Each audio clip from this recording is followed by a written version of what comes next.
안녕하세요, 런업TV 송PD입니다. 오늘 여러분께 리뷰해드릴 러닝화는 바로 나이키의 보메로 플러스입니다.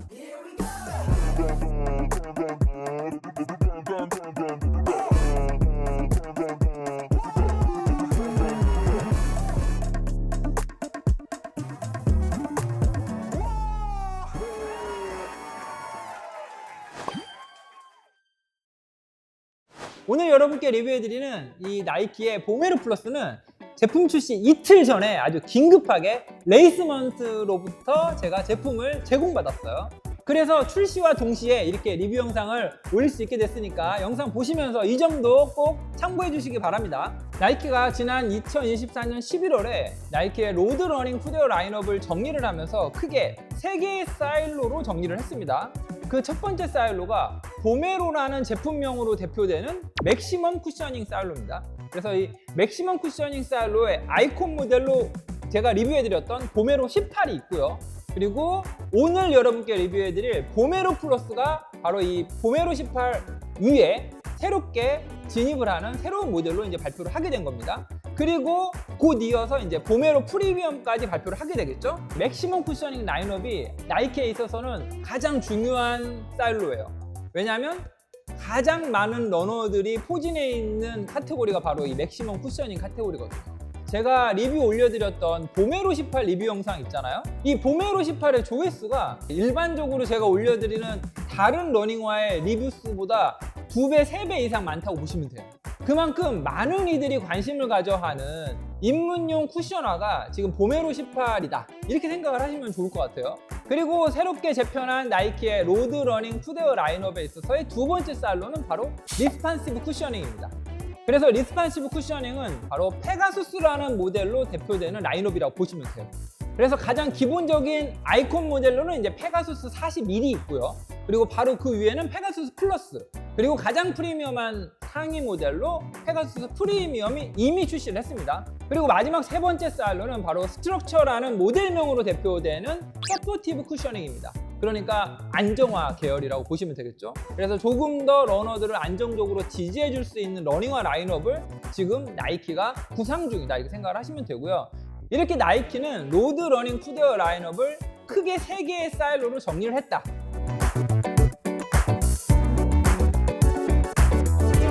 먼저 이 보메로 플러스의 디자인에 있어서의 가장 큰 특징은 바로 디자인 및 개발을 모두 여성의 주도하에 진행되었다. 일단 이 보메로 플러스의 디자인은 이 푸드웨어 디자이너인 조딘 클럼프가 맡았고요. 그 다음에 전체적인 MD 역할을 하는 프로덕트 매니저는 바로 애슐리 캠벨이라고 하는 나이키 내에 있어서는 또 다른 여성 MD가 맡았어요. 이 두 분의 여성이 어떤 생각을 가지고 보메로 플러스를 디자인하고 개발했냐면요. 여성을 최우선으로 하는 러닝화를 개발한다면 반드시 성공할 거다 라고 하는 확신을 가지고 디자인을 했다고 합니다. 엣지 있고 좀 날카로운 그런 디자인이 신발에 하나도 없다고 보시면 돼요. 여성 러너의 눈으로 봤을 때 매력 있고 접근하기가 쉬운 그런 러닝화를 만들고 싶었던 거죠. 그래서 이 보메로 플러스를 잘 보시면요, 굉장히 유선형의 디자인들이 많이 채택이 되어 있고요, 굉장히 둥글둥글하죠. 디자인 자체에 있어서 어떤 날카로운 그런 면들이 거의 없다고 보시면 돼요. 그 다음에 가장 눈을 사로잡는 컬러 같은 것들, 이런 것도 다 여성 러너들에게 눈에 띌 수 있는, 그들에게 매력을 느낄 수 있는 그런 디자인을 염두에 두고 만들었다. 그리고 기능적인 면에 있어서는 조금 더 멀리 달릴 수 있는, 그리고 조금 더 편안하게 달릴 수 있는 그런 러닝화를 원했다. 그리고 이 제품의 개발 단계에 있어서의 테스트를 위해서는 올림픽 선발전을 위해서 훈련하는 100명 이상의 여성 선수들을 대상으로 해서 제품을 테스트를 했다고 합니다. 그러니까 테스트 역시도 모두 다 여성 러너들을 대상으로 했다. 또 하나, 이들의 디자인 인스퍼레이션에 있어서 가장 중요한 포인트는 바로 아주 오랜 기간 사랑받고 있는 에어맥스 95의 디자인을 채용했다 이렇게 얘기를 하고 있습니다. 그래서 여기 어퍼 보시면 이렇게 물결이 흐르는 것처럼 보이는 이 에어맥스 95의 시그니처 디자인이 바로 이 보메로 플러스의 어퍼에도 적용이 되어 있습니다. 그리고 이 제품은 여성 러너들을 위해서 디자인했다 이렇게 말씀을 드렸지만, 사실 개발 과정에 있어서 남성 러너들에게도 이 디자인을 보여줬는데 남성 러너들 역시도 엄청 좋아했다고 합니다. 결국 여성 러너들을 제품을 개발하는 데 있어서 가장 최우선 순위로 생각을 하고 디자인, 그 다음에 개발을 진행을 하면 그게 시장 전체에 먹힌다라는 그런 확신이 있었다는 거죠.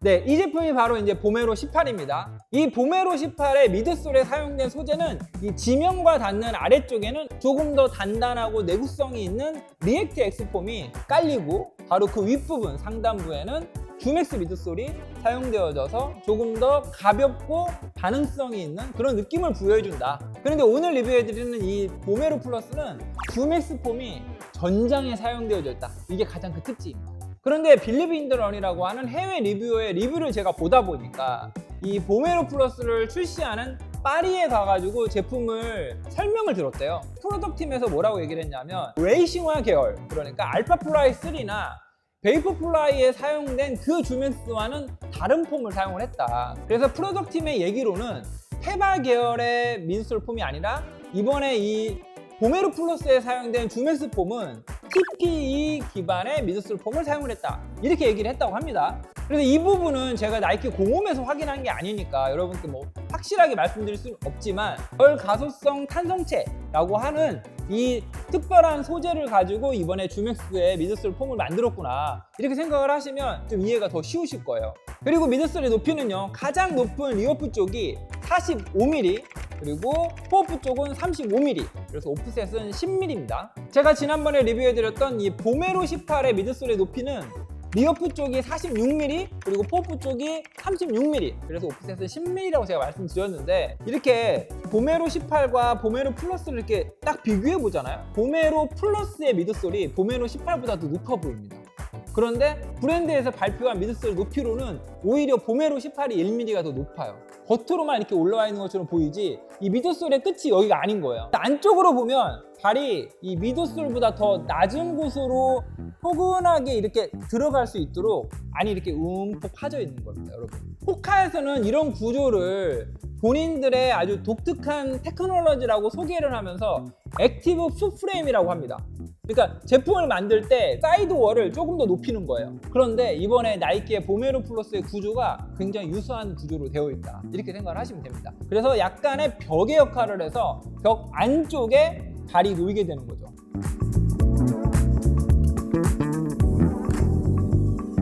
보메로 플러스에 사용된 어퍼의 소재는 라이트웨이트 엔지니어드 메쉬라고 이제 브랜드에서 밝히고 있어요. 그러니까 굉장히 경량의 엔지니어드 메쉬를 사용을 했다, 이렇게 생각을 하시면 되고요. 근데 자세히 보시면 안쪽이 비쳐 보일 정도로 굉장히 투명한 컬러의 이런 아주 얇은 원사로 어퍼가 구성이 되어 있어요.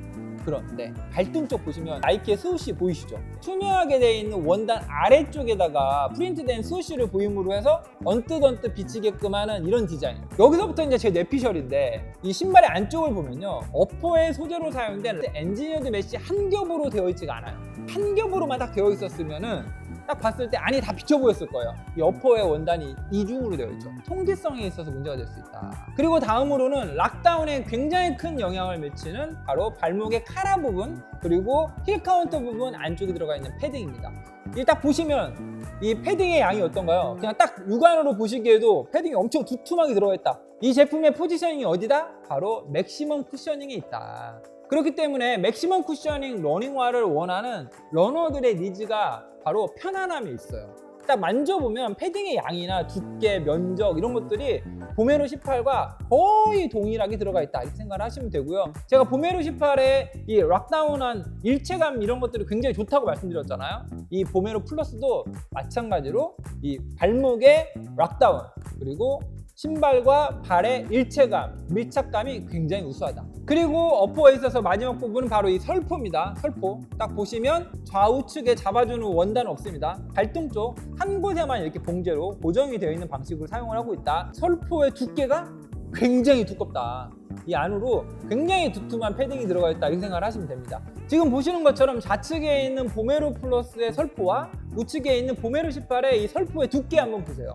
이 두툼한 패딩 거의 유사하죠, 여러분. 거의 동일하다고 보셔도 좋을 것 같아요. 그런데 다른 점은 바로 이 설포를 고정하는 방식이 조금 다릅니다. 보메로 18은 좌우에서 스트레치성 원단이 잡아줘요. 이 좌우에 잡아주는 이 스트레치성이 좀 있는 이 원단이 좌우에서만 잡아주면 좋겠는데, 또 얘가 이 엔지니어드 메쉬 아래에 한 번 더 이중으로 다시 이게 어퍼를 덮고 있거든요.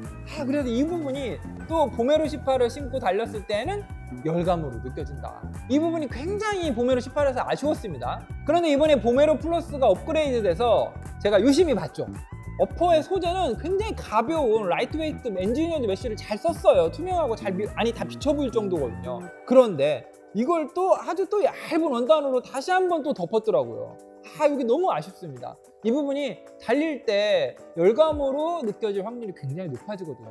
그리고 어퍼에 있어서 마지막 포인트는 바로 리플렉티브 원단이 사용되어졌다. 그래서 러너들이 달릴 때 조금이라도 안전하게 지켜주기 위해서 전방이나 후방에서 빛이 비쳤을 때 사람으로 인식될 수 있게끔 이 중요한 포인트에 리플렉티브 테이프가 이렇게 붙어 있어요. 그래서 달리게 되면은 움직임을 감지하게끔 리플렉티브 테이프가 붙어 있다. 그래서 안전까지 신경 썼다.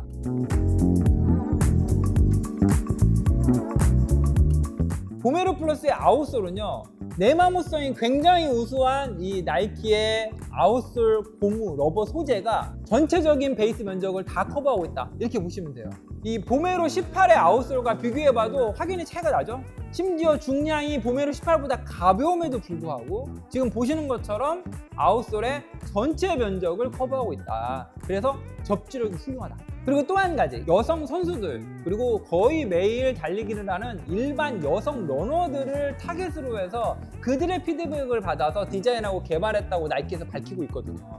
그런 러너들이 필요로 하는 고객의 니즈가 첫 번째는 편안함, 그리고 두 번째는 내구성, 오래 신을 수 있는 그런 맥시멈 쿠션화를 그동안 기다려왔다라는 게 이 제품에서 드러나는 거죠. 아웃솔의 면적이 넓으면 넓을수록 중량이 올라가잖아요. 그런데 중량이 가벼워졌다 라고 하면 브랜드에서 굉장히 경량을 위해서 노력을 한 흔적이다. 오늘 여러분께 리뷰해드린 이 모든 기능을 담은 나이키의 보메로 플러스의 중량은요, 260 사이즈 기준으로 270g입니다. 제가 지난번 리뷰해드린 보메로 18의 중량이 260 사이즈 기준으로 288g이었습니다. 한 18g 정도 가벼워졌다, 이렇게 생각을 하시면 됩니다.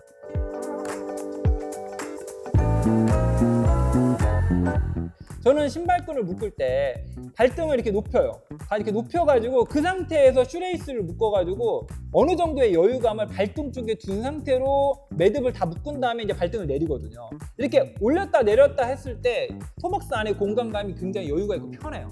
그리고 걸었는데 신발력은 좋은데 부드럽고 소프트한 느낌은 아닌 그런 미드솔 폼의 느낌을 갖고 있다. 제가 이번에 이 보메로 플러스는 세팅을 좀 다르게 했어요. 왜냐면 이 제품을 디자인하고 개발할 때 장거리를 달릴 수 있게, 그 다음에 조금 더 편안하게 달릴 수 있는 러닝화를 원했다. 그래서 이 보메로 플러스를 출시했다, 이렇게 나이키에서 밝혔다고 했잖아요. 그래서 이번 테스트는 제가 조건을 좀 바꿔봤습니다. 총 17.5km를 달렸고요. 여의도 공원 한 바퀴가 2.5km니까 총 7바퀴를 달린 거죠. 그래서 초반 1km부터 12km까지는 5분 30초 페이스로, 그리고 13km부터 15km까지 3km는 5분 10초 페이스로 이제 20초를 좀 당겨서 조금 더 빨리 뛰었고요. 그 다음에 16km는 4분 50초 페이스, 그리고 마지막 17km 구간은 4분 30초 페이스로 해서 총 17km 테스트를 마쳤다. 제가 이제 신고 뛰어보니까 반발력이 강조된 듯한 느낌이라는 거예요. 조금 통통 튀는 느낌은 있지만 충격을 흡수해주는 부분은 그냥 노멀한 일반적인 그런 느낌의 미드솔 폼을 가지고 있다. 그리고 달릴 때 토박스의 공간감은 굉장히 좋았어요, 여러분. 다운도 잘 되고 발등은 편안하고, 그 다음에 힐 카운터 부분, 이 부분에 들어가 있는 두툼한 패딩이 아킬레스건 발목 쪽을 꽉 잡아줘가지고 발목이 굉장히 안정감이 있으면서 일체감, 그런 밀착감 같은 것들이 느껴져서 굉장히 좋았습니다. 그리고 그 부분은 이 보메로 플러스의 느낌과 보메로 18의 이 발목 쪽의 어떤 그런 안정감이나 락다운 이런 느낌은 더 비슷합니다. 달릴 때 어퍼에 있어서의 착화감, 그리고 미드솔에 있어서의 어떤 그런 반발력, 쿠션감에 있어서는 큰 문제는 없었다.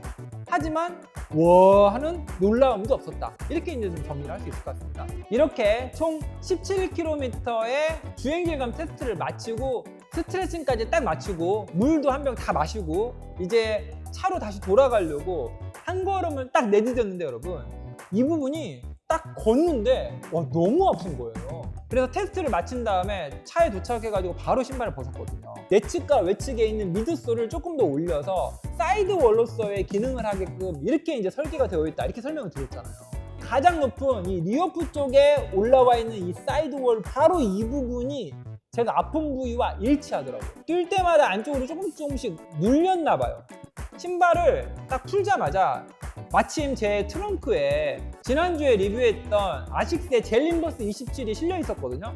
젤림버스 27도 이런 느낌이 있나? 다시 여의도공원 가가지고 젤림버스 27로 아주 천천히, 아프니까 아주 천천히 좀 뛰어봤거든요. 장거리용 리커버리 러닝화로 출시한 보메로 플러스의 리커버리용 러닝화가 아식스의 젤림버스 27인 게 아닌가? 라는 생각이 들었다는 겁니다. 젤림버스 27 신고 뛰니까 너무 편하더라고요. 미드솔 높이도 거의 비슷하거든요.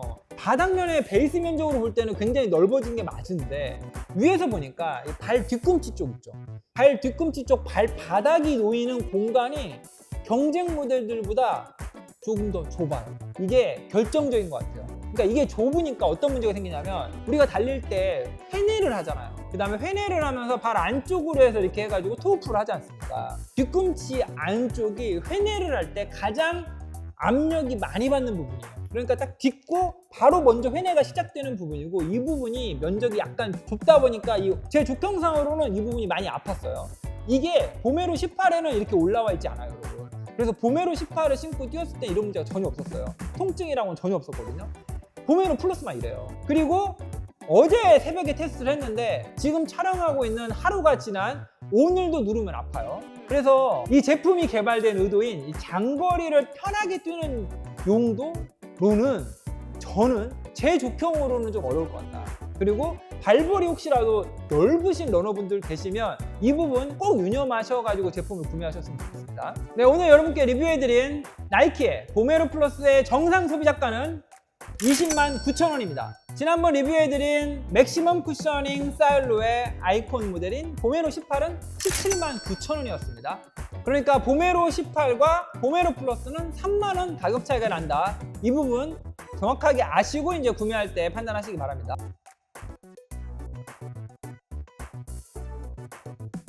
구매하실 때 비교하면서 한번 신어보셨으면 하는 모델들이 있어서 제가 한번 다 갖고 나와봤어요. 첫 번째는 바로 아식스의 젤림버스 27입니다. 가장 높은 리어프 쪽의 미드솔의 높이는 이제 43.5mm고요. 그리고 중량은 278g. 그리고 가격은 189,000원. 이 미드솔의 품 느낌 한번 신어보시고 그리고 난 다음에 보메로 플러스를 아주 입체적으로 보셨으면 좋겠고요. 네, 두 번째 여러분들이 구매하실 때 같이 놓고 고려해보셨으면 하는 모델은 바로 푸마의 매그맥스 나이트로라는 모델입니다. 매그맥스 나이트로의 가장 높은 리어프 쪽의 높이는 46mm입니다. 그리고 이 매그맥스 나이트로의 중량은 260 사이즈 기준으로 277g입니다. 그리고 가격은 239,000원. 그래서 오늘 리뷰해드렸던 보메로 플러스보다 3만원이 더 비싸요. 하지만 이 미드솔의 느낌은 걸을 때는 비슷합니다. 그런데 달릴 때는 충격 흡수를 더 잘해주고요. 그 다음에 반발력은 보메로 플러스보다 조금 더 좋아요. 마지막으로 이 보메로 플러스를 구매하시기 전에 같이 비교해보면서 판단했으면 하는 모델이 하나 더 있는데 그게 바로 브룩스의 글리세린 맥스입니다. 얘도 맥시멈 쿠셔너 라인업에 있는 대표적인 맥시멈 쿠셔너고요. 딱 보시면 미드솔의 높이가 가장 높은 리어프 쪽이 이제 45mm입니다. 미드솔의 높이는 보메로 플러스랑 이제 똑같죠. 그런데 중량은 브룩스의 글리세린 맥스가 288g이거든요. 그래서 오늘 리뷰해드린 나이키의 보메로 플러스보다는 18g이 더 무거워요. 그런데 브룩스의 글리세린 맥스의 미드솔 폼, 특히 이 리어프 쪽에 들어가 있는 DNA 튠드 미드솔 중에 라저셀, 그러니까 셀의 크기가 조금 더 큰 셀이 사용되어졌다고 하는 이 리어프 쪽의 미드솔의 쿠션감은 이 4개 중에 가장 좋습니다. 그리고 이 형광 옐로우로 되어 있는 이 컬러가 바로 스몰러 셀로 적용되어 있는 반발력이 좋은 미드솔 폼인데, 이 달릴 때의 반발력은 이 보메로 플러스의 반발력과 유사해요.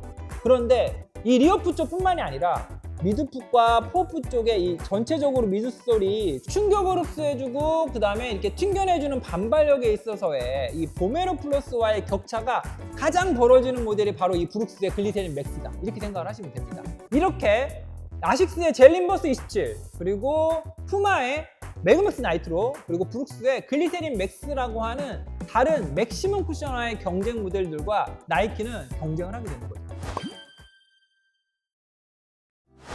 네, 과연 앞으로 이 보메로 플러스가 맥시멈 쿠셔닝 사일로에 있어서 볼륨 모델로서 역할을 다할 수 있을지 관심 가지고 지켜봐 주시기 바랍니다. 그리고 이 보메로 플러스는요, 이미 나이키의 매장에서도 다 판매를 하고 있습니다. 그래서 매장 가시면 신어보실 수도 있고요. 그 다음에 나이키 온라인 공홈에서도 이미 판매를 하고 있어요. 8월 7일 날 출시를 했거든요.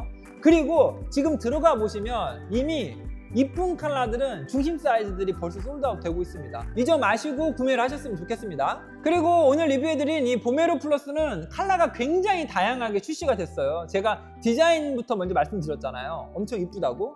지금 제가 들고 있는 건 이제 남자 컬러예요. 남성용으로 나온 오렌지 펄스라고 하는 컬러인데, 남성용 컬러로는 총 4컬러가 출시가 됐고요. 여성용 컬러는 총 6컬러가 출시가 됐습니다. 보메로 플러스 구매에 관심 있으신 우리 러너비님들 계시면 먼저 저희 러너TV 리뷰 영상부터 보시고 그 다음에 매장에 가서 신어보시거나 아니면 나이키 온라인 공홈에서 구매하시기 바라겠습니다.